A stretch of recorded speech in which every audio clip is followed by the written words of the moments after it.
दरम्यान मनसेचे नेते संदीप देशपांडे यांच्यावर हल्ला करण्यात आल्याची घटना ताजी असतानाच तिकडे उल्हासनगरमध्ये आणखी एका मनसेच्या पदाधिकाऱ्याला बेदम मारहाण करण्यात आल्याचं समोर आलंय। मनसेचे विभाग अध्यक्ष योगीराज देशमुख यांना लाकडी दांडक्यानं जोरदार मारहाण करण्यात आली आहे। 3 ते 4 जणांनी ही मारहाण केल्याचं समोर आलंय आणि या प्रकरणी उल्हासनगर पोलीस ठाण्यात गुन्हा दाखल करण्यात आलाय।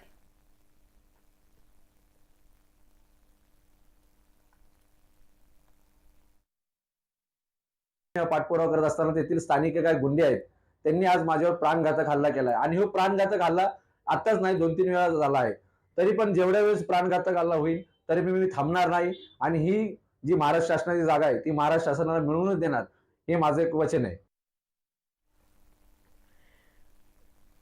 महाविकास आघाडी सरकारचे घोटाळे उघड करणाऱ्या भाजप नेते किरीट सोमय्या यांच्या कार्यालयातच घोटाळा झाल्याची धक्कादायक घटना समोर आली आहे। सोमय्या यांच्या कार्यालयातीलच दोघांनी संगनमत करून श्रवण यंत्र मशीनमधील वाटपात 7 लाखांचा घोटाळा केल्याचं उघड झालंय। या प्रकरणी सोमय्या यांच्या मुलुंडमधील कार्यालयात काम करणाऱ्या दोघांविरोधात गुन्हा दाखल करण्यात आलाय। प्रज्ञा गायकवाड आणि श्रीकांत गावित अशी या 2 आरोपींची नावं आहेत। या संदर्भात अधिक माहिती देत आहेत आमचे प्रतिनिधी प्रशांत बाग आपल्यासोबत जोडले गेलेले आहेत। प्रशांत, एकीकडे किरीट सोमय्या महाविकास आघाडीतल्या नेत्यांवर आरोप करत असतात, त्यांचे घोटाळे उघड करतात असं त्यांचं म्हणणं आहे, मात्र आता त्यांच्याच कार्यालयामध्ये इतका मोठा घोटाळा। प्राजक्ता, विशेष म्हणजे की हा घोटाळा सुद्धा किरीट सोमय्या यांनीच उघड केला आहे। कारण त्यांचाच कार्यालय प्रमुख प्रफुल्ल कदम यांच्या हे लक्षात आलं। आणखीन त्यांनी लक्षात आल्यानंतर किरीट सोमय्यांशी चर्चा केली आणि याचा तातडीने गुन्हा सुद्धा दाखल करण्यात आला। कर्मचारी जे आहेत प्रज्ञा गायकवाड आणि श्रीकांत गावित जवळपास 7,36,000 रुपयाचा हा घोटाळा आहे अशी आपल्याला समजते। ही माहिती का जे श्रवण यंत्र वाटप करण्यासाठी युवक प्रतिष्ठानच्या माध्यमातून आणण्यात आले होते।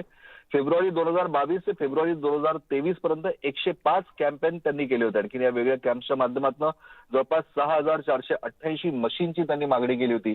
पण या मशीनचा ज्यावेळेस हिशोब त्यांच्याकडे आला तो 5,094 मशीनचाच हिशोब त्यांच्याकडे आला आणि याचमुळे जवळपास 1472 मशीन 500 रुपये किमतीचं साधारणतः हे मशीन आहे आणि त्याची किंमत होते 7,36,000 आणि ती 2 कर्मचारी जे आहेत त्यांनी संगनमत करून कागदपत्रांमध्ये फेरफार करून त्या श्रवण यंत्राच्या याचं रकमेचं गबन केलं। ते श्रवण यंत्र नेमके कुठे गेले अर्थात त्याची रिकव्हरी सुद्धा होणं बाकी आहे आणि हे कार्यालय प्रमुख प्रफुल्ल कदम यांच्या लक्षात आलं। त्यांनी हा गुन्हा नोंद केलेला आहे। आता पोलीस तपासामध्ये अजून काय काय धक्कादायक माहिती समोर येते आपल्याला कळेलच, पण किरीट सोमय्या जे घोटाळे उघडकीला आणण्यामध्ये त्यांचं नाव सगळ्यात आघाडीवर असतं त्यांच्याच कार्यालयामध्ये सुद्धा जर का घोटाळा होत असेल तर ज्या टीमच्या भरोशावर किरीट सोमय्या काम करतायत त्या टीम मध्येच जर का अशा प्रकारची वृत्तीचे लोक असतील तर काय म्हणायचं।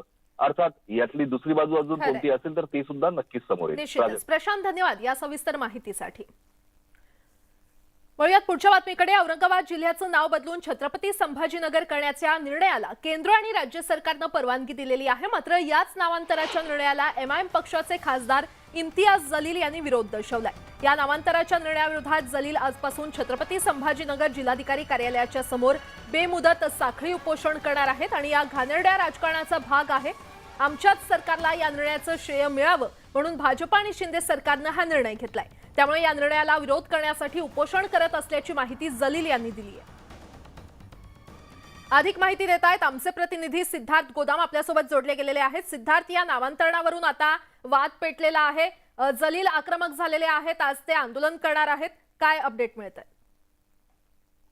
निश्चितपणे आता औरंगाबादचं नामकरण संभाजीनगर झालेलं आहे त्याला आधीपासूनच इम्तियाज जलील यांचा विरोध होता। त्यांनी या आधी सुद्धा औरंगाबाद संघर्ष समितीचा फार मोठा मोर्चा नामांतराच्या विरोधात काढला होता, मात्र केंद्र सरकारने नामांतर केल्यामुळं आजपासून ते साखळी उपोषण करणार आहेत आणि हे साखळी उपोषण इम्तियाज जलील किंवा एमआयएम पक्षाच्या तर्फे नाही तर संबंध संभाजीनगरचे जे नागरिक आहेत ज्यांचा विरोध संभाजीनगर या नावाला आहे त्या सगळ्या कृती समितीच्या सदस्यांसोबत हे दिवसभर साखळी उपोषण या ठिकाणी असणार आहे। कारण आपल्याला माहित आहे की या नावाला विरोध करून आधीच याचिका दाखल करण्यात आलेली मुंबई हायकोर्टामध्ये त्याची सुनावणी आहे। त्यामुळे सरकारने सुद्धा आता लोकांच्या नागरिकांच्या हरकती मागवण्यात आल्या। जवळपास 1.5 लाख हरकती ज्या आहेत नामांतराला काही सदस्य संघटनांच्या सदस्यांनी नोंदवलेल्या आहेत। त्यामुळे आजचं उपोषण जे आहे इम्तियाज जलील यांचं नसून औरंगाबादच्या संभाजीनगरच्या